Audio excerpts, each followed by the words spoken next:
In all of our coverage here at Davos, we've been talking about how AI and tech has been the central theme here at the World Economic Forum, or one of the most important conversations. It's a transformation of sorts, a revolution. Someone who understands the digital transformation journey of some of the top companies in the world is here with me. Nigel Vaz, what a pleasure to have you with us here on NDTV. Thanks for having me. It's great to be back. Yes, Nigel, and I'm sure all of our audience members watching, and more importantly, the tech enthusiasts watching, would want to know so much more about AI taking center stage here at Davos. Now, I know you're a regular, but this time, you just take one walk down the promenade and you see AI literally everywhere. It's ubiquitous. Absolutely. And I think so it should be, because I think AI was being talked about very much in the context of the technology. Much like back in the days of the internet, the most valuable company in 99 and 2000 was Cisco, because, it was all about the bits and the bytes. And AI historically over the last couple of years has dominated with models and compute. And I think those are really valuable. But the biggest value, I think, for the world at large is how enterprises capture value in the context of the application tier. So what are you building on these models? What are you building on all of this compute? How are you fundamentally reimagining financial services and credit decisioning and risk and the provision of healthcare or retail? All of the kinds of work we're doing for customers in really putting AI at the center of how they unlock value. And when we talk about the AI supercycle, so to speak, I think that's something that's gone very popular with the big tech seven, especially in the US. We've come to a point now where we talk about compute and really building sustainably, responsibly. How do we scale these systems? It's not in experimentation phase anymore, right? This is the real deal. Absolutely. And it requires the entire tech stack and massive investment. Has the conversation with some of your customers moved to, we need that return on investment, we need that profitable AI, and we want to build this responsibly with you as well? Absolutely. And I think the reason for that is simply because the amount of tech debt that most enterprises are carrying is pretty significant. And AI, particularly in the context of software development and building systems, can be a huge accelerant towards modernizing a lot of this legacy. Our Slingshot platform is being deployed across healthcare, across retail, across financial services in many cases, to help companies go from being able to imagine something from a business user's perspective to starting to build and deploy it at scale. And what we've seen a lot of, I'd say over the last couple of years, is a lot of excitement around AI tech that was primarily consumer driven. So it was when you and I wanted to build a website or an app for ourselves, and that's great. Yeah. But that's not the same as enterprise grade AI technology, which a lot of the largest enterprises in the world with hundreds and hundreds of millions of customers in some cases actually need to deploy.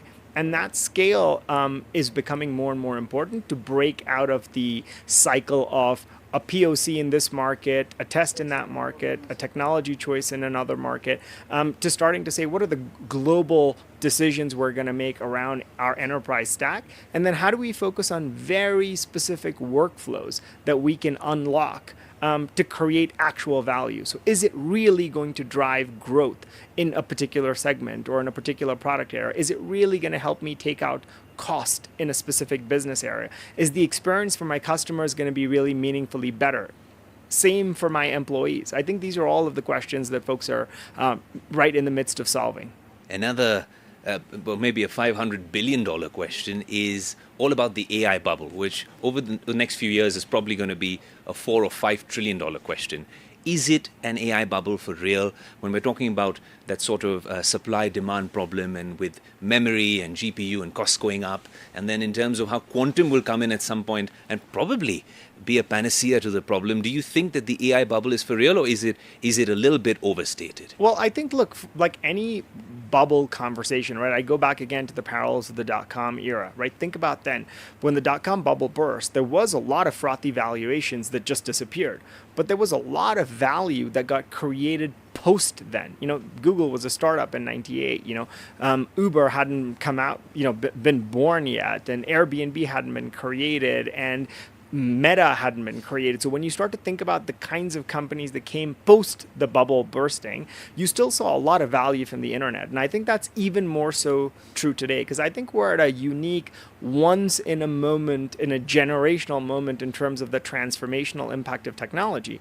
And sure, are there frothy valuations? Are there companies where the economic value isn't actually justifiable based on the valuations? Absolutely. But what's very, very clear is that it is not at all or nothing, because I think what you are going to see is a tremendous amount of value unlocked, particularly, like I was saying, in that application tier beyond the conversation about the hardware and the compute and the models. Because ultimately what you do with that hardware and the models is, I think, going to unlock even more value than we've seen thus far.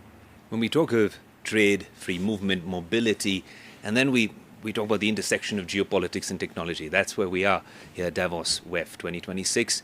How do you see it playing out? Is it something that would lead to a lot more displacement? I know you've spoken of the future of workplaces, but the way things are moving in the AI and tech era, things are growing exponentially. Absolutely. And I think you've got a lot of factors, I think, to consider here. On one hand, you've got a clear skills gap, a skills gap in very specific contexts around how companies can truly leverage AI. But you've also got potentially some industries which have been operating in a very legacy traditional environment. I mean, the reason our platform's called Slingshot is because our belief is, even in the services space, in the IT services space, there were a lot of Goliaths and not as many Davids, leveraging technology to do things differently. And so you've got that challenge playing through. You've got the challenge of regulatory environments becoming like a patchwork quilt, where you've got very different regulatory environments across those areas of the world. And so when you've got global deployment, those things are pretty challenging. And then finally, the biggest area around all of this is, how are we going to think about the future of building the capability in organizations to transition from the way things were to the way things are? Is that something that you need to work very hard on, especially when you're speaking to a reluctant customer or a particular government in terms of embracing this change? I think in the context of government, I think there's a lot of institutional regulatory changes, whether it's in the context of skills, in the context of AI regulations, data governance. There's a lot of regulatory alignment that has to happen. What we see is, when the public-private partnership alignment works, there's a lot of acceleration. So when you can get the regulatory environment to support what industry needs, you see acceleration. In the context of companies, I think it's more simple. The reality is, almost every company right now is leaning into this in a very significant way. The challenge, I think, there is making sure they can transition from the business operations of today, where, even AI deployments that you see today are focused far more on automation as opposed to true autonomy. And the real power of AI is, I think, going to be the quality of the decisioning, real autonomous agents operating in the same way like your physical workforce, and really unshackling the intelligence of an organization in the context of better decision making, which requires data to be connected and requires real clarity on not just a task level automation, but true workflows that you are changing end to end. Nigel, before we wrap up, I mean, you're a WEF regular, so I'd love to pick your brains on some of these things that you alluded to. Agentic, right? SLMs, LLMs, responsible AI. Are these conversations just lip service here at Davos, or are these happening in the big thinking rooms and the decision-making room? I think if you think about the theme of this Davos, right, it's all about dialogue and the spirit of dialogue. And I think these conversations are meaningfully happening because I think the world needs more multilateralism on some of these issues. If you're a big enterprise company that's got offices all over the world, very hard to think about an AI strategy with a patchwork quilt of decisioning and regulatory environments that force you to behave differently in different markets. So I think there's a real serious conversation happening at multiple levels. I think the public-private level, which is governments thinking about how they interface with industry, but also amongst us and our clients, and amongst clients with other clients, trying to understand what best practices look like. So I'm definitely a believer in more conversation is needed, because some of these choices can really unlock economic value. It's reassuring, good to know. When we started off this conversation, we spoke about how AI takes center stage here in Davos at the World Economic Forum.